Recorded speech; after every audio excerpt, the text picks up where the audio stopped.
Are you ready to take your team to the next level? Introducing the Buy-in Rocks method, the ultimate tool for unlocking unity and success within your organization and team. Picture this, a workplace where everyone is aligned, working together towards a common goal. With the Buy-in Rocks method, that dream can become a reality. But okay, what is exactly the Buy-in Rocks method? Well, it's a 5-phase approach designed to help you proactively plan, provide clarity, and get buy-in from your team. With the Rocks format, you'll simplify the work and sustain your progress towards your goals like never before. But it's not just about strategies, y'all. It's about building a positive culture where everyone is invested in the why, how, and what of your goals. Don't let disunity hold your team back. Visit leadershipontherocks.com/buy-in to download your free Buy-in Rocks planning template today. Unlock the power of unity within your team with the Buy-in Rocks method. Visit leadershipontherocks.com/buy-in. Leadership on the Rocks is guiding you towards success, one buy-in at a time. The term leadership shock really came to me as because I kept working with leaders that had the same symptoms, and their symptoms were their calendar was out of control. Like they had no time, they were working on the weekends, their teams were confused. Most importantly, they just didn't feel like they were doing a good job. And so leadership shock is just like being in physical shock. Like your blood pumps, like you're breathing, but you can't actually do anything. This is the Leadership on the Rocks podcast, where we equip and empower leaders like you to thrive in and create harmony between your professional and personal lives. I'm your host, Bethany Reese, and in today's episode, we're going to be talking with coach and author Pete Steinberg about how to overcome leadership shock. Pete Steinberg is a leadership and innovation expert with extensive experience consulting with top Fortune 500 professionals. He also has more than 20 years of experience as an elite rugby coach, coaching the USA women's rugby team at 2 World Cups and the Rio Olympics. Wow. Now, as a former U.S. international and Olympics coach and commentator for major outlets such as CBS, ESPN, and Fox Sports, Pete has a track record of bringing teams to victory. He's won 11 national championships with the Penn State women, Marfu men, and Temple women rugby teams. Pete is also the president of Innovative Thought, a business consultancy focused on leadership and organizational development. He supports clients in the areas of innovation, leadership, strategic planning, marketing, recruiting, and organizational development. Pete works regularly as an executive coach for senior executives of global companies and just released the book, Leadership Shock, Using Authenticity to Navigate the Hidden Dangers of Career Success. Pete holds affiliated faculty positions at the Tepper Business School at Carnegie Mellon University and the Smeal College of Business at Penn State. Welcome to the Leadership on the Rocks podcast, Mr. Steinberg. I'm so excited to have you. I'm excited to be here. And all right, so I got to start off with your amazing sports career. I love sports. They've heard me talk about a lot of sports and how it ties into leadership on the podcast. So I want to tap into all of that experience. And I want to know, with being involved so heavily in sports as a coach, what has sports taught you about people, number one, and then 2, leading people? Well, I actually really struggle to separate my sports knowledge and my business knowledge. So for 20 years, I did both. I was a consultant and I was an elite coach. And so they kind of merge. So I'm not, so I struggle now to understand where it came from. But I will say this with elite athletes.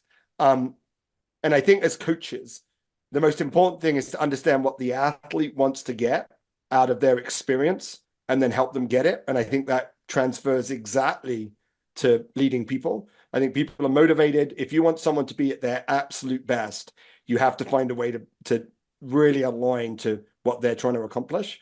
And on leadership, this is interesting. I don't often use sports as an analogy with my clients, even though like that's a big part of my background. But rugby actually is pretty different than most sports, particularly in America, in the sense when I coached at the 2017 World Cup, I was up in the stands.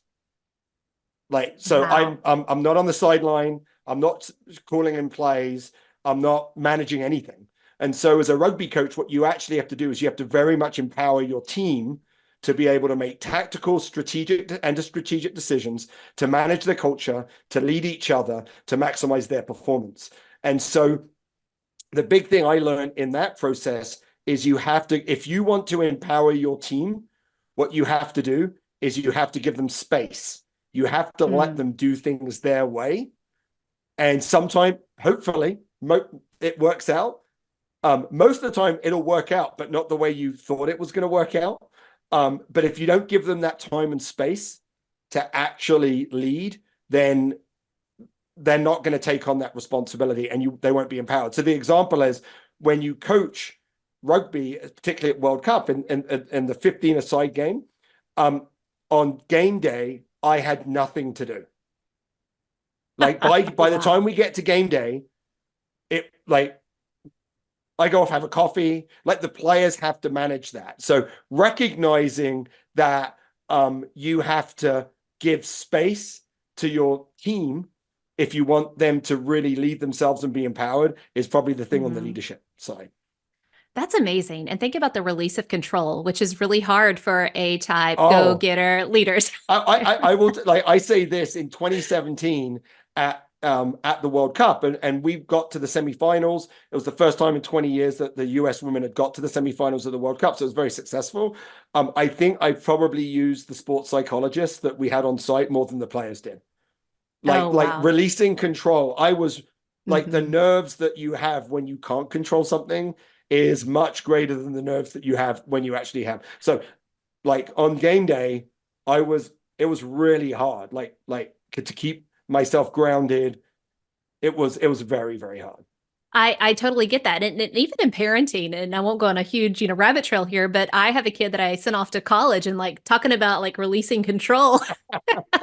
Fly, little bird, and I hope you make it. I get it. I want to go down that rabbit hole just a little bit further because someone who coached college athletes for a long time, what I would say is that, and this links to leadership.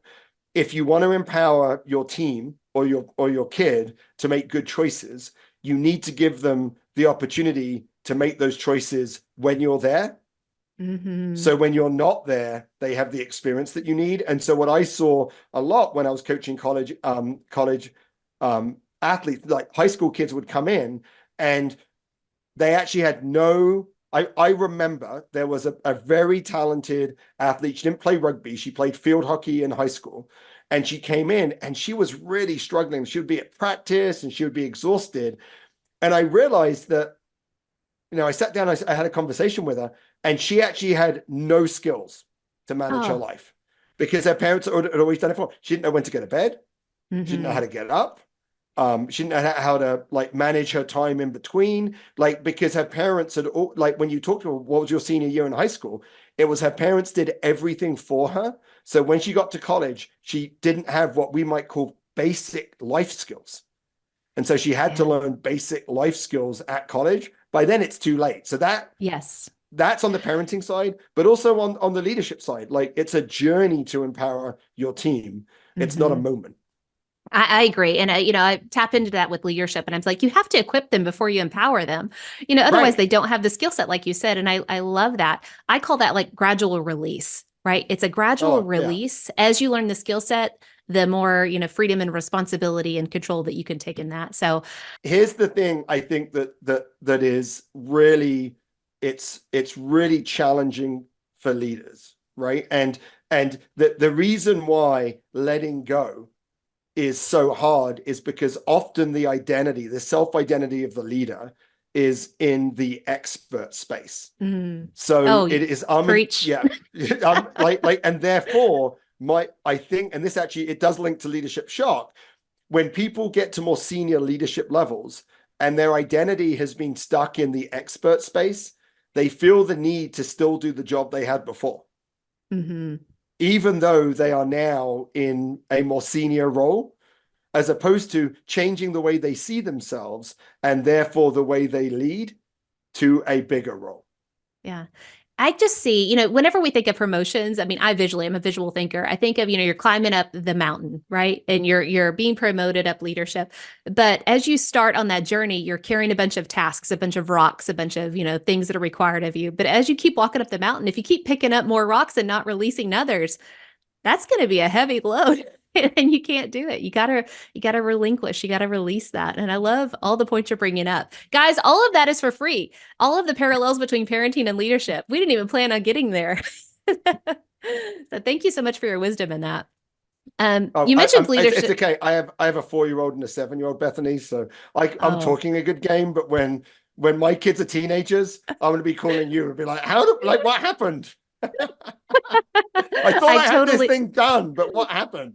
So I know. I totally have been there. And I still have a teenager at home. So I'm still living the life.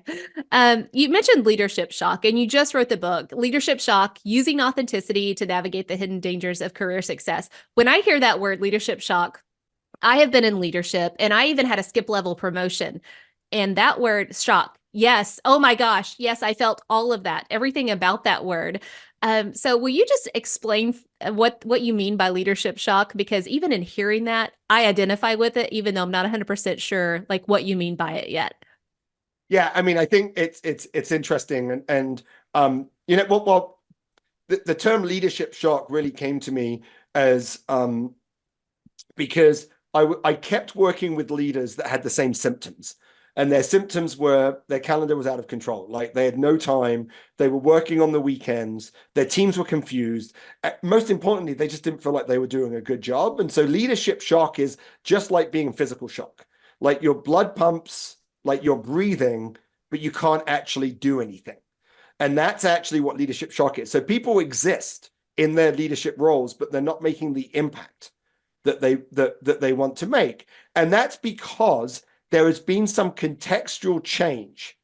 In most cases, it's a transition, right? It's I've been Mm-hmm. successful in a role, and now I've been given a role, and a double level promotion is like double shock, right?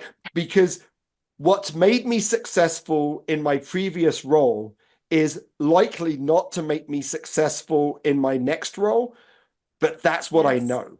And therefore, that's Mhm. what I do. And all of a sudden, I'm not being successful anymore, and I'm really struggling. And so leadership shock. And by the way, like I said, it's contextual. So sometimes the market can change, my boss can change, there's a reorganization. Something Mhm. around me has changed, but I have not changed the way I've led or the way I'm leading. And therefore, the world has exploded. I'm fighting fires. I'm Mhm. never able to really get a handle on the job. And I'm never able to move kind of like the ball down the street, trying to get to where and accomplish what I want to accomplish. Oh man. And I just think of the psychology behind we don't like change. We love comfort. Like who moved my cheese? I mean, all of these things that are Completely. being written about it. It's so important for that very reason because we don't like change. We like what's comfortable. But what got us here to this point will not get us there where we're going in the future, right? You could think about all these things that you've heard in leadership, but it's so true. It's universally true in everything from parenting, what we've already talked about, into Yeah, leadership, I which think we're that's talking right. about now. And it's a continuum. So it's not Yeah. binary. It's not like I'm in shock or I'm not in shock. I was actually talking to someone who read the book, and they said, "Wow, this really resonates with me, right?" And it resonates with me, and it makes me think about my boss differently and all these sorts of things. Hmm. And as we were talking, I think like I came to the conclusion that like we're probably always in a little bit of shock. And often we're in shock in moments because Hmm. there's a crisis, there's something we've got to solve. So I think being crazy, having a crazy calendar, not being able to get after things strategically over the short term is probably normal, right? There's Yeah. something that's happened, market changes. There's been some downside, like something's happened in the short term. It's going to be a bit crazy. The problem is when, it's okay to be in leadership shock for the next Hmm. 2 weeks. It's not okay to be in leadership shock for the next 6 months, right? And if you're in leadership shock for the Yeah. next 6 months, there's something more fundamental to what you're doing. And when I work with clients, the benefit, and I love Bethany, the way you've said like the term resonates with you, is that when I work with clients, they'll be like, oh, I'm in shock right now. Hmm. Like we've got this big thing happening, like everything's crazy. I'm just in shock, but I know it, right? And I know it's Yes. going to be short term, and therefore it's more effective and it's more sustainable. That's awesome. And thinking about everything that you just said, I'm like, yes, I feel like you were a doctor, like giving me the list of all the symptoms that I have felt at one point in my career. And I'm like, yes, I have been there, done that, felt that. But I love how you distinguish in you're going to go through that feeling, and it could be short term, and that's normal and that's natural. It's when it's long term that it's not. Uh, and so as you're helping us work through, wait, am I in leadership shock? Because we know we don't like change. We have that shock whenever change happens. How do we become comfortable with the uncomfortable that change and transition can bring? Well, and this is actually something that links back that I learned from elite sport. So if you're a coach or you're an athlete and you want to go to the Olympics, everything that you do has to be aligned to your purpose, right? You like, we're going to go to the Olympics and we're going to perform at our best. And you feel the pressure of time. You're like, oh, Olympics is 6 months away. Oh, it's 3 months away. Oh, the Olympics is 3 days away. Everything that you're doing from 6 months, like the time that you spend 6 months away from the Olympics is as important as the time that's 3 days before the Olympics. And so the idea of being intentional takes away the sense of shock because you're taking control. It doesn't mean you're controlling the environment, but you're being intentional about how you lead. So you're like, I understand the world I work in is chaotic. I understand that there are outcomes that I can't control, but I am going to be intentional. So intentionality, leading in a very intentional way, spending your time and prioritizing where you want to put your focus intentionally is the way to get out of leadership shock. Now, how you choose your priorities and how you choose the way you want to lead, that's what the authentic leadership model is. And that's what's in leadership shock. And it's a framework to get leaders to think, to get to that intentionality at the end. I love it. And just hearing that authentic leadership model, I love your word choice, and it really does mean a lot. Authenticity means I get to be me. I'm not having to pose, fake, or deal with Right. anything else. So it feels good to just be me. And then you're also providing structure. So can you dive into that for us a little bit? What is exactly Sure. the authentic leadership model? Sure. So, and I'm going to come back to something that you said, Bethany, that I think is really critical, which is there's no certainty in the model. It's all ambiguous, right? But if we're learners and we're intentional, we can adjust, right? If we're knowers, which is like, I know the way I want to lead, right? And I'm not going to be intentional about what I do, then it's actually hard to grow. So it's really a growth model. It's a way of really being specific, but it's authentic because it starts with the belief of the leader, right? So it starts with their purpose, like what fills your emotional tank? What do you want to accomplish in this world? Like not in your role, but more holistically. Yeah. It's authentic because it brings what's the strengths that you bring to the role. Now, it's important. It's what strengths do you bring to this role? So to our point before, it's not strengths that you bring to your last role. So being an expert in finance, and now you're the CFO, being an expert in finance is actually not a required role to be a good CFO. You need people on your team that are experts on finance.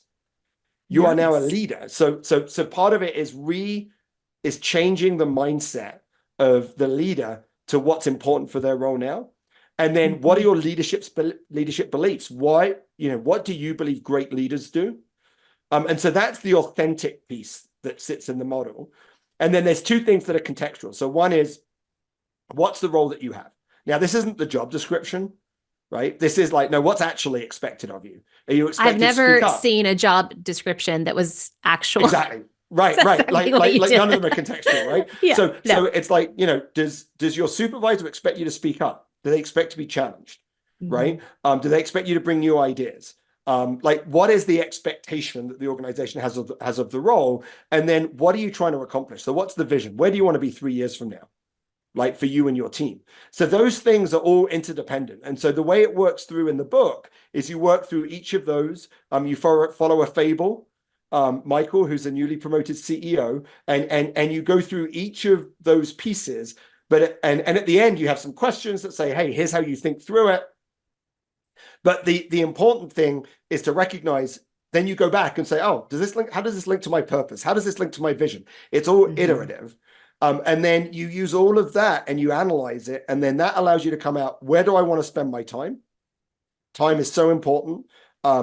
It is a non-renewable resource. We don't treat it like that. We give away our time cheaply all the time, all the time. Amen. In fact, yes. The hardest thing for me to do when I start working with a client who's in leadership shock is find time to meet, because they don't have any time because they're in leadership shock. Yeah. I had a CEO, chief of staff come to me one time, and this is like Michael's an amalgamation of lots of different clients, but this actually happened that the chief of staff came to me and said the CEO's calendar is booked for 6 months. I'm like, oh no, they're busy.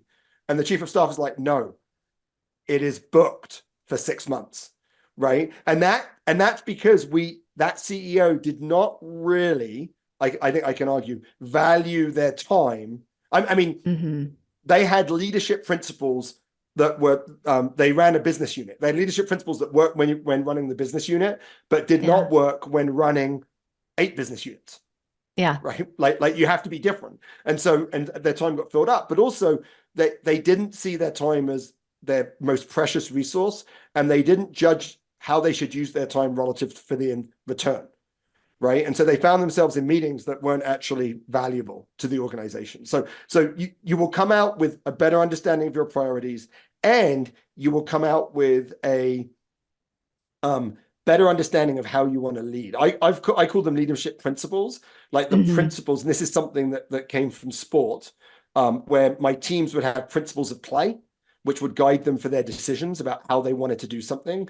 And so these are leadership principles. So these are like 3 or 4 things that say, this is how I want to lead. And I can be held accountable to them. That's awesome. You know what I visualize as you're talking? Leadership is such a messy, foggy existence. And as you talked a lot about purpose, about, who am I and how do I want to lead, but then also tapping into what does the role require of me? Because this role and this role could be different. It's like you're building, stacking rocks to stand on to get above the fog to gain major clarity into the priorities. And then as you start to see things, then you gain this huge empowerment of saying, nope, not worth my time. Nope, not valuable. It's like growing the backbone. Well, this actually goes all the way back to the early part of our discussion, because it's not no, it's not me. Right. So these things that come up isn't no. It's like, that is not where my priority is. It's not me. It's someone on my team. Right. So the things that are on someone's calendar when they have shock, it's not that they shouldn't be done. It's just the leader doesn't know if they should do it or not. Right. And so I think it is, again, it's about giving space. Often they'll find themselves in meetings where actually, do they need to be in that meeting, or can someone on their team lead that meeting? Right. And I used to be in that meeting. I was in that meeting. I used to lead that meeting, and now I've been promoted. I still want to be in that meeting. That's what I know. That's what I'm good at. No. That's not you.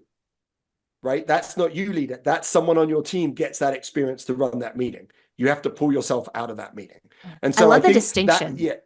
So I think it goes back to that empowerment piece, which is, as you work your way up, there are fewer and fewer meetings that you should be in, and there's more and more delegation that you have to do. Absolutely, because your scope has grown immensely. Right. Like, it's exponential. Right. There's no way you could be in all the meetings. I worked with a leader recently, and she said, got promoted to a C-suite role. And she said, well, my leadership has always been the first, like, I cannot, I have to really understand. I have to dive deep into things to really understand them. And I was like, well, then you're going to have a problem. Like, there's too much here for you to understand. Right. So you need to get more comfortable representing things to the C-suite and the board that you don't own, that aren't yours, but you trust your team that what they've given you is the right stuff. And that's the difference between being a manager and being a leader. Oh, absolutely. I could see that. Trust is so valuable, but oftentimes we don't trust. And that's why we're fighting for this control, is you can't do it as well as I can. Right. The higher you go, you're not meant to do that. That work is not meant for you. and in most cases, they can do it as well as you can do it, just not the way you would do it. And that's the other thing. So this goes back, like, if I'm really intentional with here are the 4 things that I'm going to do, and I'm not going to do anything else, right? Now, there are other things I'm going to have to do because they're organizational requirements and things like that. But in my discretionary time, which is probably like 30 to 50% of my calendar, this is where I'm going to focus. And the other things that need to happen, I'm going to get someone else to do. Right. Yes. And so part of this is saying these are the 4 things that are really important. Right. These other things that my teams are doing are important, but they're not like this prioritized. It's true prioritization. Right. They're all important. But what are the 4 things that you can do? And sometimes it's, and this again in the model goes back to what's the value I provide or the strengths, like what's the value that I provide, and therefore what can I do in my role that no one on my team can do. I might have access to other leaders that they don't have. I might be able to unblock things. Like I might be able to spend more time doing something or have, more visibility, right? Or bring this up to the C-suite. There are things that I can do that my team can't do. That has to be part of your prioritization. It can't just be, what do I want to do? Right? Yeah. I want to do this. But it has to be it really has to be very intentional. And you know what I heard? I heard advocacy. I heard support for your team, unblocking things. That's huge. If people at the C-suite level could just communicate well, I find that the miscommunication at the C-suite level is what blocks up so much of the work below because people aren't talking. People are not communicating. So the advocacy, the communication, the unblocking, I think that's such good leadership because you're supporting and allowing your people that you serve to do the work and do it well because you're removing those obstacles for them. And I think that's just so huge. There's 2 things that I heard recently that I'm not going to claim ownership of. So one is from Adam Russell. He's a colleague that does some he's an amazing guy. He like works at the highest level of government. He also does AI work. He's just amazing. And he said something in a plenary of a program for a client that was that really hit me, which is said, the more senior you get, the harder it is to keep empathy. So what's really hard for the C-suite is to actually empathize what it was like to not be in the C-suite. And I was That's such a great point. Yeah, I hadn't thought about that before. And the other thing came from a client, new CEO, and his comment was, the hardest thing for me to get is honest feedback. Oh yeah, it's the No emperor with no clothes. Nobody will tell you the truth. No one wants to tell me I'm not doing well. No one wants to tell me. And he was really feeling this as a new CEO. I mean, he was a C-suite CEO of a publicly traded company. He was a C-suite executive at a Fortune 500. Like he's been at senior levels, and he's like, but the interesting thing is, once you become CEO, no one wants to tell you bad news.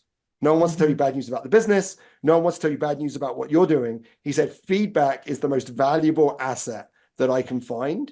And I thought that those 2 things are both like they're linked, right? So one is, it's harder to understand what it's like to be not at a senior leadership level. Yeah. And then the second thing is, it's harder to get the information that I need to have, right? Like the communication. So it's partly, how does the C-suite communicate, but also how do they create channels so they can get the information they need that is like absolutely the best data so they can make the best choices. And both of those things, I think, are really challenging. Absolutely. Another thing that I'm thinking of is, we talk about how you adapt to change or transitions and how what got you here won't get you there and the new skills that you need. I think of just rabbits and things like that. Like, I think it's called adaptation in the animal kingdom, in the animal world of, if you don't adapt to the environment, if you don't, learn to flex with it, then you will eventually break or die out. Well, I think so. No, I think that's right. And so what's really interesting to me, and we do some work with clients on this too, in particular internal, is I'm going to take it back. We have a metric problem when it comes to performance. We don't know how to measure the important things. And this happens in sport, right? Like, so in sport, a team that wins, we're like, oh, team that wins, good team. Nope. The team that loses and still plays its best, great team. Great culture, like that. But our metric, we don't know how to measure that. We don't know how to measure how great the culture is or how great the leadership is. So what we do is we look at the score. The same thing happens when we're recruiting or we're selecting for leadership, is that we actually often do the things that we can measure. So we measure experience, which is a really like, you should almost never select someone based on only on their experience. Sometimes it's important, but most of the time it's not, because 6 months into the role, they have all the experience they need. And we do it on skills, things that are tangible, right? Things that we can see. Those are actually very easily changed. So if you want to select someone, you need to select on mindset, how do they think, and attributes, right? What they bring to the table. Mindset and attributes are really hard to change. But because we select on experience and skills, especially internally, it gets to something, Bethany, that you were talking about, is we select something not on the skills for the new role. We select them on the skills for their old role. So we take their experience in their old role, you know, so we look for a new CFO. So we look at all the vice presidents of, like, you know, of finance in all of our business units, and we say, well, who's done the best job there? And we say, oh, you have shown the skills to be a VP of finance for one of the business units. We're going to make you CFO. Yeah. Terrible. Like, what? Those jobs are different.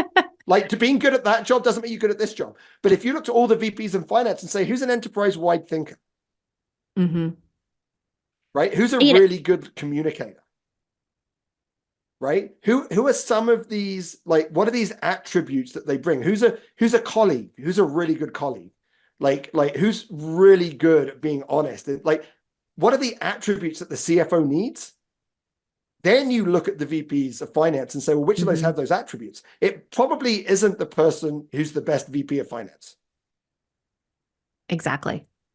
I love that you're distinguishing the difference. We often will take their hard skills, their knowledge of that, expertise in one specific area, and we project it into the next level. And everything that you're saying is so true. And I'm not picking on engineers, but it's a little easier one to say. Engineers have hardcore maths and design skills, right? But do they always have people skills? Not so much, but they're going to take, for the most part, it's just comfortable. It's quick. It's easy. We like that easy button. Who can we promote? Oh, Johnny, he's been here for 20 years and he's really knowledgeable about engineering. Let's make him the manager, the leader, the whatever. And it just doesn't work. And I love that you're talking about those attributes. And it's risk. I mean, honestly, it's risk mitigation. Like, it's the reason why there are some organizations that only, like, recruit from the top 20 business schools, because then the recruiter can be like, oh, if they're not good, not my fault.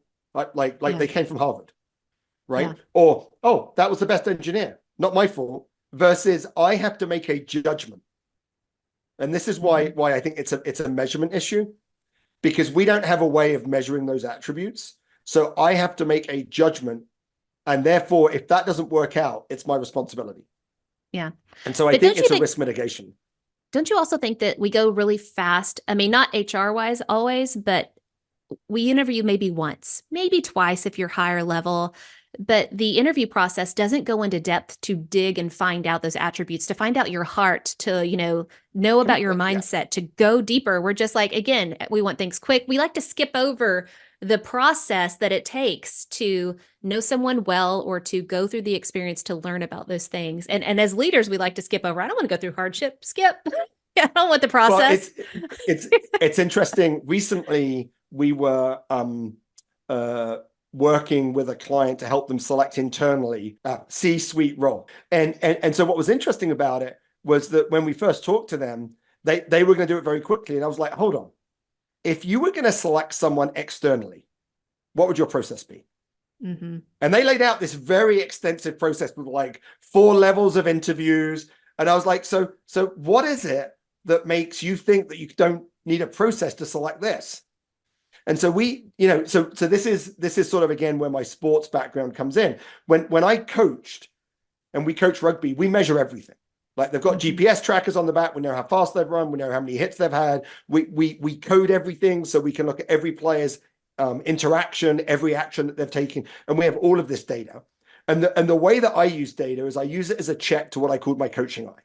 So I'd watch the game and I'd have an opinion, and then I'd look at the data. And I'd be like, okay, does this data reinforce my opinion, or does it challenge my opinion?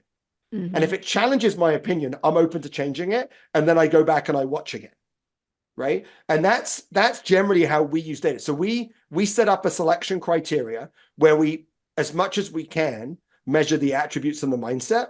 and we do it through behavioral interviews, and we do it through sort of like case study work, right? And we get all this data. We build a scorecard, and the goal of the scorecard is not to make the selection.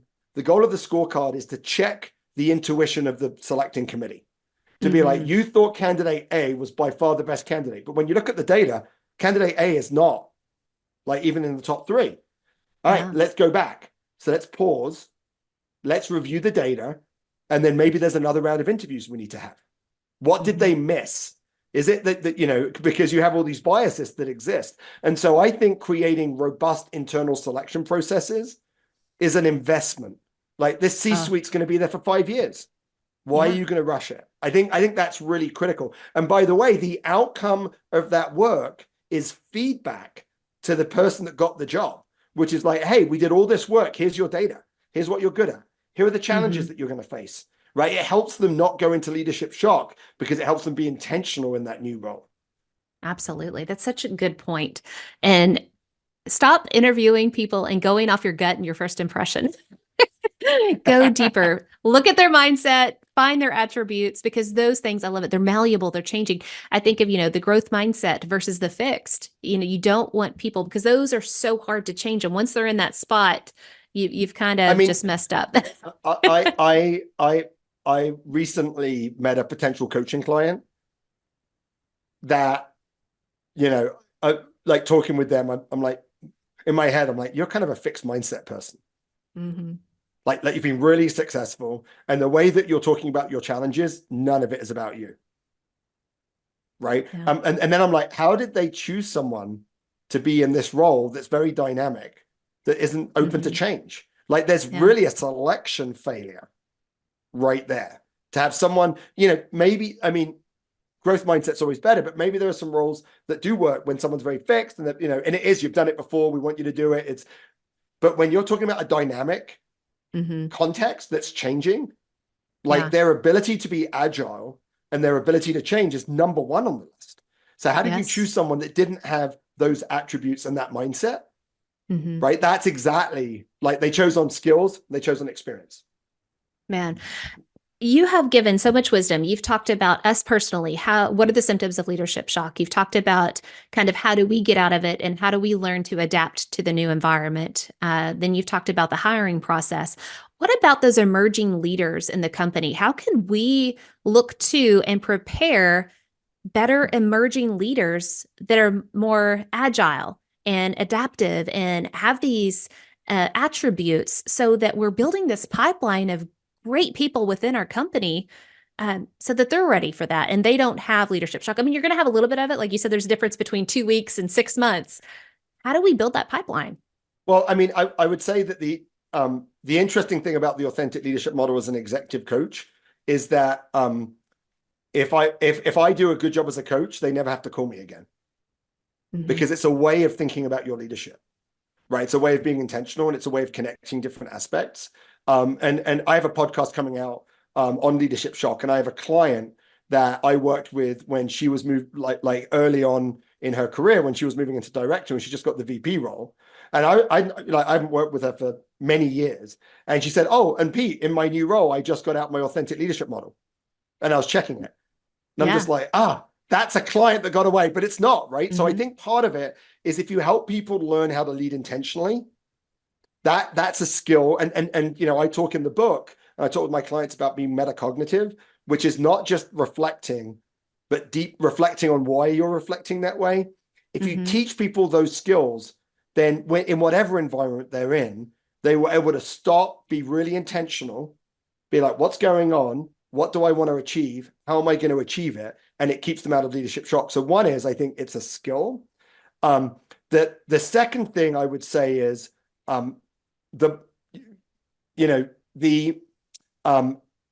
nature's response to complexity, and our world is getting more complex, is diversity. Okay.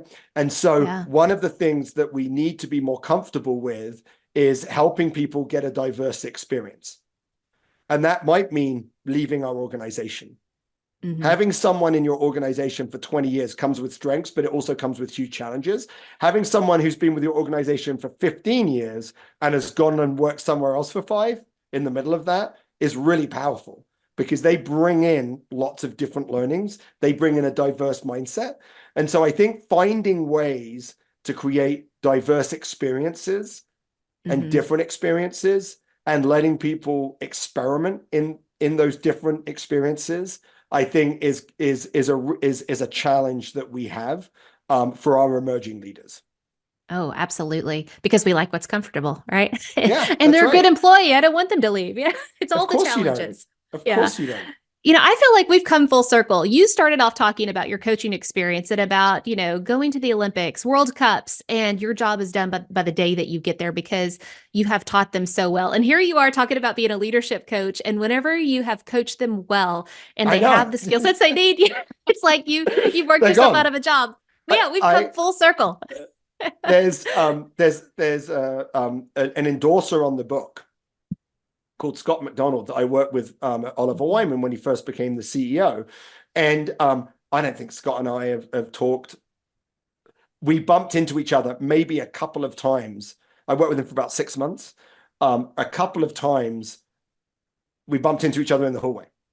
Yeah. And it was literally like, I have no idea what he thought about it. And so I reached out to him. He's now the CEO of the British Council. And I said, Scott, would you be willing to endorse the book? And he's like, absolutely, Pete. Like the work that we did together was transformational in how I led. And I'm like, I had no idea. But what I would say is, I know I did a pretty good job because he didn't reach back out to me. There you He didn't go. ask for more help. Like if he's able to go off and take what take what he learned from our work together and was able to continue to apply it, and it was transformational, then he shouldn't have to reach out to me. So I kind of always suspected, but until he told me that when I reached out to him, and I probably had spoken to him for 10 years when I reached out to him. Wow. I was like, oh, okay. It makes me feel good about myself that I had that impact. Yeah, you had a huge impact, man. So thinking about everything that you've shared with us, because I have already ordered this book. I'm so excited. I can't wait to get it in. It just came out. What are some key takeaways for our listeners that they need to apply and grow in leadership based upon all the wisdom that you've just shared with us? So I think the concept of intentionality is really important. One of the challenges that we have is that the word mindfulness has kind of been taken over, right? Like being mindful is actually being intentional.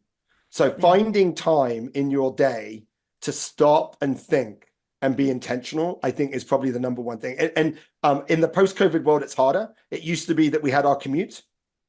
So we'd have 35 minutes, an hour in the car on the way there, on the way back. We could think about stuff. Now our commute is opening up our laptop. So that time is gone.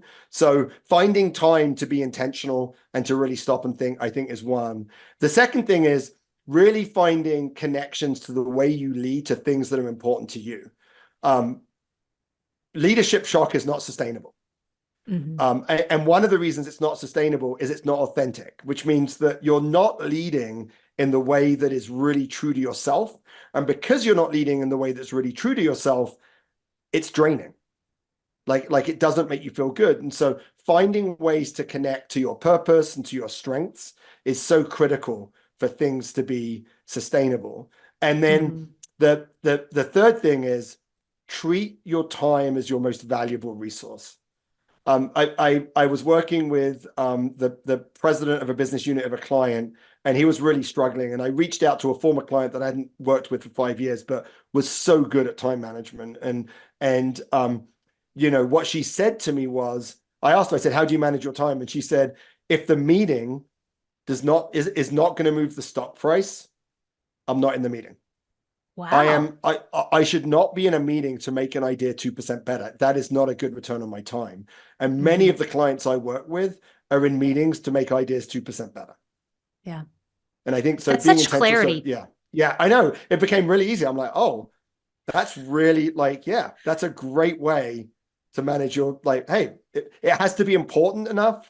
And then my input has to be valuable enough that my input is going to change something. Those are the two things that I think really interesting ways to think about where you spend your time. You have given us so much wisdom and application as well. And thank you for tying it into stories, because so many people that you've talked about, I'm like, I can see myself in that role doing that same thing, or I have felt that. Yeah. And so just thank you. So where can our listeners go to learn more about you and your work? And where can we go to get your book?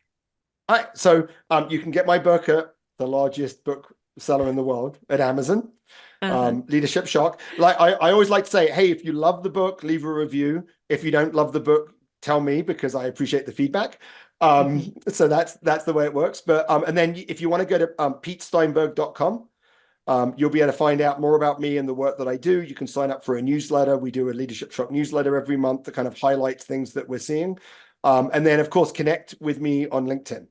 Love to be connected on Perfect. LinkedIn. Another way to follow me. If you want to stay up to date on rugby stuff, you can connect with me on Twitter. But I'm going to guess there aren't many rugby fans that are Leadership on the Rocks listeners. If they are, you can find me on hmm Twitter. That's mostly what I Well, do on Twitter. so let me confess to you. So in my church, there's some people that play rugby, and they went to the World Cup, I think, in Ireland a couple of years ago. So there are a few out there, and I know they're going to Oh, be like, they're out "What, there. Bethany? Yeah, You yeah, interviewed this person? I yeah. know them." They're out there. Absolutely. And thank you so much. And I got to ask you this: what is one poor decision that you would warn our leaders to avoid? Like, come on, don't do this. You're better than that.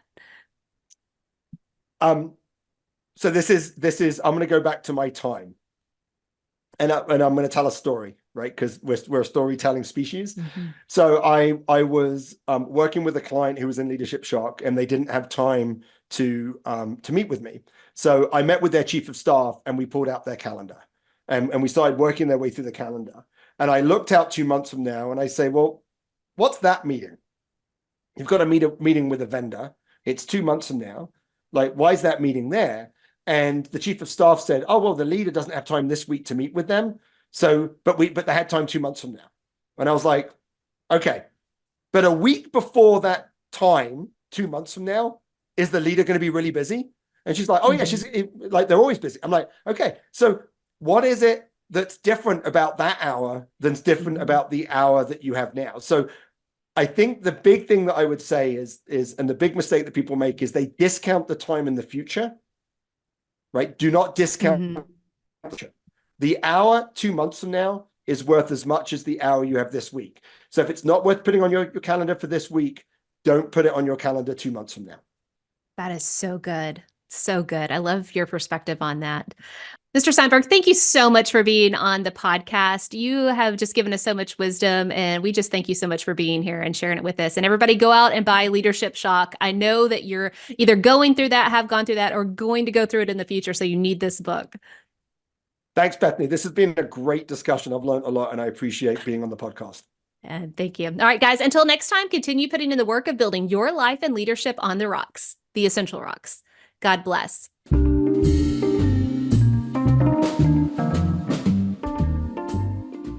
Remember, the most essential rock you can build your life and leadership on is the rock of Jesus Christ. Today's Bible verse comes from Isaiah chapter 43, verse 19. Behold, I am doing a new thing.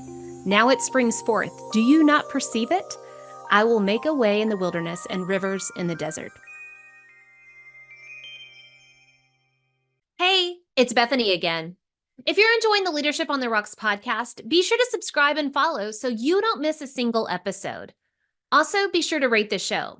We hope to earn 5 stars in serving you in leadership, and through your ratings, it'll help us get the word out about what we do here at Leadership on the Rocks. If you feel this podcast is helpful, be sure to share it with your friends, family, and coworkers, or anyone who wants to grow in leadership, but also have harmony between their work and home life. Thanks, and I'll see you again in the next episode.